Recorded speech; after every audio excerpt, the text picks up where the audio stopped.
नमस्कार दोस्तों। आज हम लोग पढ़ने वाले हैं व्यंजन संधि के बारे में। इसके पहले क्लास में हम लोग जाने थे कि संधि किसे कहते हैं और संधि के कितने भेद होते हैं। और इसके पहले क्लास में हम लोग जान चुके हैं कि स्वर संधि किसे कहते हैं और स्वर संधि के कितने भेद होते हैं। आज की वीडियो में हम लोग जानने वाले हैं व्यंजन संधि किसे कहते हैं और व्यंजन संधि में कैसे नियम लगाकर हम व्यंजन संधि बनाते हैं और उसका विच्छेद कैसे करते हैं। तो सबसे पहले हम बात करेंगे कि व्यंजन संधि किसे कहते हैं। तो जैसे यहाँ पे लिखा है व्यंजन संधि, किसी व्यंजन या स्वर वर्ण के साथ में, व्यंजन वर्ण हो या स्वर वर्ण हो, अगर उसके बाद में कोई व्यंजन आ जाए या क्या आ जाए, स्वर आ जाए, के मिलने से जो विकार यानी कि परिवर्तन उत्पन्न होता है, उसे हम लोग क्या कहते हैं, व्यंजन संधि कहते हैं। उसे हम लोग क्या कहते हैं, व्यंजन संधि कहते हैं।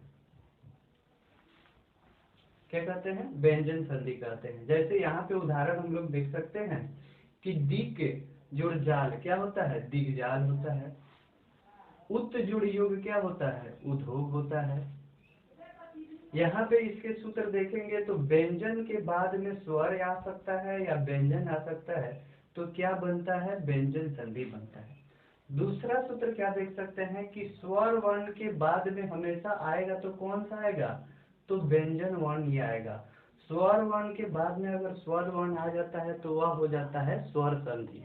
लेकिन याद रखिएगा कि स्वर वर्ण अगर आ रहा है पहले तो उसके बाद कौन सा आना चाहिए हमेशा, तो व्यंजन वर्ण आना चाहिए। यानी व्यंजन संधि में एक अवश्य ही व्यंजन होना चाहिए, तभी वह क्या कहलाता है, व्यंजन संधि कहलाता है।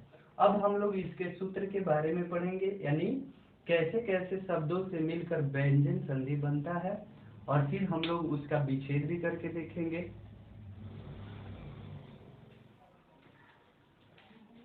अब हम लोग व्यंजन संधि के नियमों को जानेंगे कि व्यंजन संधि का विच्छेद कैसे कर सकते हैं या संधि विच्छेद द्वारा उसको कैसे हम संधि के पद में व्यक्त कर सकते हैं। तो जैसे कि पहला नियम है कि क हलंत, च हलंत, ट हलंत, त हलंत और प हलंत के बाद में कोई स्वर वर्ण या किसी वर्ग का तीसरा वर्ण या किसी वर्ग का चौथा वर्ण हो तो वह उसी वर्ग के तीसरे वर्ण में बदल जाता है। जैसे कि यहाँ पे उदाहरण देख सकते हैं, 1 नंबर दिक जुड़ गज है। तो यहाँ पे देख रहा है तो पहले क्या आ रहा है, क हलंत, और यह क वर्ग का, कौन से वर्ग का, क वर्ग का कौन सा अक्षर है, तीसरा अक्षर है। तो वह किस में बदल जा रहा है, उसी वर्ग के तीसरे में बदल जा रहा है। तो यहाँ पे क्या बन जा रहा है, दिग्गज बन जा रहा है। दूसरा अगर उदाहरण देखें तो यहाँ पे देख रहे हैं कि क्या है, प हलंत है, आयह चौछज वर्ग का कौन सा है, तो तीसरा वर्ण है। तो अगर प हलंत के बाद में किसी वर्ग का तीसरा आता है तो वह उसी वर्ग के क्या बन जाता है, तीसरे में बन जाता है। यानी कि प का तीसरा बन जाएगा, यानी कि यहाँ पे क्या हो जाएगा, आधा ब हो जाएगा, यानी कि ब हलंत हो जाएगा। तो यहाँ पे अप जुड़ ज क्या हो जाता है, अब्ज हो जाता है। तीसरा उदाहरण देख सकते हैं कि सप्त जुड़ गति, तो क्या बन गया है, सदगति। चौथा देख सकते हैं कि अज जुड़ अंत क्या होता है, अजंत होता है। दूसरा नियम हम क्या देख सकते हैं कि क हलंत, च हलंत, ट हलंत, त हलंत या प हलंत के बाद में न आए या म आए तो वह उसी वर्ग का क्या होता है, पंचम वर्ण बन जाता है। यानी कि कह रहे हैं कि यहाँ पे आधा अगर क है, यानी कि क हलंत है, अगर उसके साथ यानी उसके बाद में न या म आए तो क्या बन जाता है, अणा बन जाता है। च हलंत है, उसके बाद में न या म आता है तो य बन जाता है। ट हलंत के साथ में अगर न या म आता है तो अणा में बदल जाता है। ट हलंत के बाद में न या म आता है तो न में बदल जाता है। और प हलंत के बाद में न या म आता है तो किस में बदल जाता है, म हलंत में बन जाता है। ठीक है, यहाँ पे उदाहरण देख सकते हैं, सट जुड़ मास क्या हो गया है, सणमास हो गया है। जगत जुड़ नाथ क्या हो गया है, जगन्नाथ हो गया है। अप जुड़ मय क्या हो गया है, अममय होता है। यहाँ पे तीसरा रूल क्या देख सकते हैं कि पहले क्या हो, कोई स्वर हो, और उसके बाद में क्या हो, छ हो, तो वह किस में बदल जाता है, आधा च और ही छ में बदल जाता है। जैसे कि यहाँ पे उदाहरण देख सकते हैं, छत्र जोड़ छाया, क्या हो गया, छत्र छाया। आ जोड़ छादन, आच्छादन हो गया। अब हम इसके आगे के रूल यानी आगे के नियम को देखेंगे। अब हम लोग देखेंगे इसके आगे का रूल। जैसे कि यहाँ पे चौथा रूल क्या है, त हलंत या द हलंत के बाद में अगर ह आता है तो वह किस में बदल जाता है, ध में बदल जाता है। तत् जोड़ हित क्या होता है, तद्धित होता है। उत जोड़ हरण क्या होता है, उदाहरण होता है। पांचवा नियम क्या है यहाँ पे कि म हलंत के बाद में अगर कोई भी व्यंजन है तो वह किस में बदल जाता है, अनुस्वार में बदल जाता है। जैसे यहाँ पे उदाहरण देख सकते हैं, सम जोड़ हार क्या होता है, संहार होता है। सम जोड़ हार क्या होता है, संसार होता है। सम जोड़ वाद क्या होता है, संवाद होता है। तो हम लोग देखें व्यंजन संधि किसे कहते हैं, व्यंजन संधि कैसे बनता है, व्यंजन संधि का विच्छेद कैसे कर सकते हैं। अब हम लोग इसके आगे देखेंगे विसर्ग संधि के बारे में। अब हम जानेंगे कि विसर्ग संधि किसे कहते हैं। तो यहाँ पे देख रहे हैं कि विसर्ग के बाद या विसर्ग के साथ स्वर या व्यंजन के मिलने से जो विकार यानी कि विकार का अर्थ क्या होता है, परिवर्तन होता है, उसे विसर्ग संधि कहते हैं। इसका सूत्र क्या हो सकता है, तो देख रहे हैं यहाँ पे विसर्ग है, इसके बाद में अगर स्वर जुट रहा है तो क्या बनता है, विसर्ग संधि बनता है। और विसर्ग है अगर इसके बाद में अगर व्यंजन जुट रहा है तो क्या बनता है, विसर्ग संधि बनता है। उदाहरण के लिए देख सकते हैं यहाँ पे नमः जोड़ कार लिखा हुआ है, तो यह जब यहाँ पे विसर्ग है और यहाँ पे यह क्या है, व्यंजन है, तो विसर्ग और व्यंजन मिलता है तो जो विकार उत्पन्न होता है उसको हम लोग क्या कहते हैं, विसर्ग संधि कहते हैं। यहाँ पे भा जोड़ कर है तो क्या हो जाएगा, भास्कर हो जाएगा। अब हम इसके संधि विच्छेद करने के या संधि पद लिखने के कुछ नियमों को जानेंगे।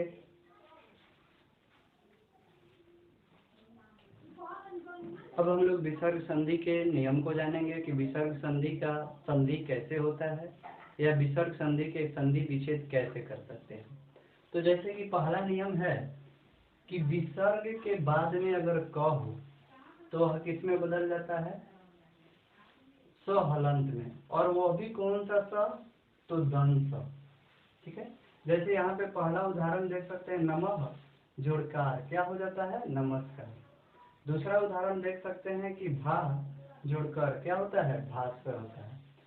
दूसरा नंबर जो रूल है यानी दूसरा नंबर जो नियम है वो यहाँ पे देख सकते हैं, ई होगा या उ होगा, उसके बाद में अगर विसर्ग होगा और उसके बाद में अगर क ख प या फ होगा तो वह किस में बदल जाता है, मूर्धन स में बदल जाता है और मूर्धन स हलंत में बदलता है। ठीक है, जैसे यहाँ पे दु जोड़ कर्म तो क्या हो गया है, दुष्कर्म। तो यहाँ पे देख रहे हैं कि उ है, उसके बाद विसर्ग है और उसके बाद क है, तो वह किस में बदला है, मूर्धन स में बदला है।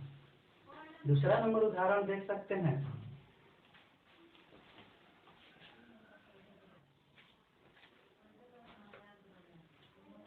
दूसरा उदाहरण है निह जोड़ फल, तो क्या बन गया है, निष्फल। इसमें देख रहे हैं कि छोटा ई, उसके बाद क्या है, विसर्ग है, उसके बाद फ है, तो वह किस में बदल गया है, मूर्धन्य स में। तीसरा उदाहरण देख सकते हैं, निह जोड़ कपट क्या हो गया है, निष्कपट।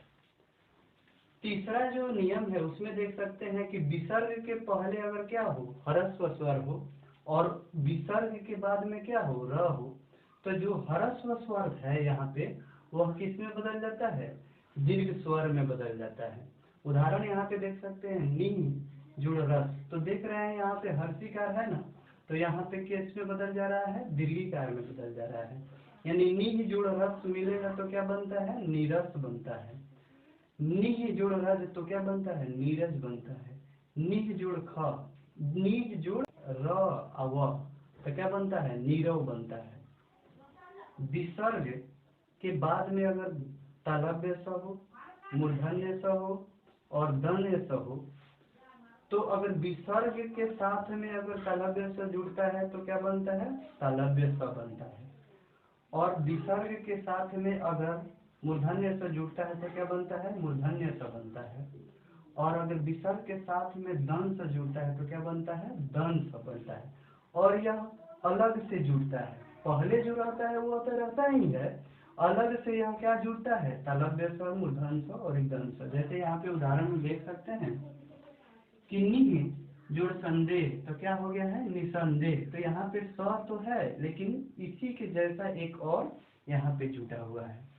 निह जुड़ सार, तो क्या होता है? निसार। दु जुड़ शासन, तो क्या होता है? दुशासन। अब हम इसके आगे कुछ और नियमों को जानेंगे।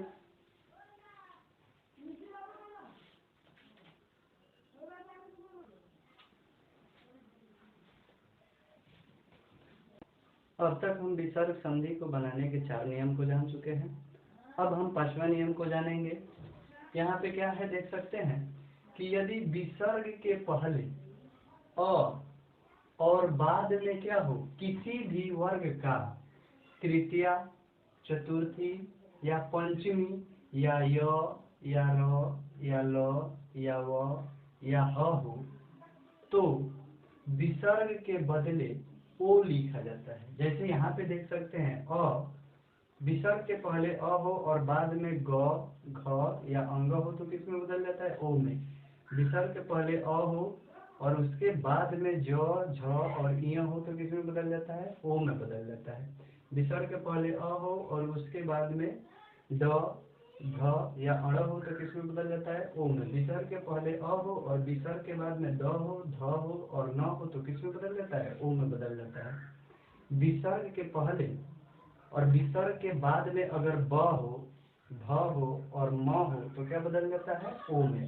अगर विसर्ग के पहले अ हो और विसर्ग के बाद में य हो, र हो, ल हो, व हो या ह हो तो किस में बदल जाता है? ओ में। जैसे यहाँ पे उदाहरण देख सकते हैं, अध जुड़ गति, तो अधोगति हो गया है। यहाँ पे देख सकते हैं अ है विसर्ग के पहले और विसर्ग के बाद में क्या है? ग है, तो किस में बदला हुआ है? ओ में बदला हुआ है। दूसरा उदाहरण देख सकते हैं, मनः जुड़ ज, तो क्या हो गया है? मनोज।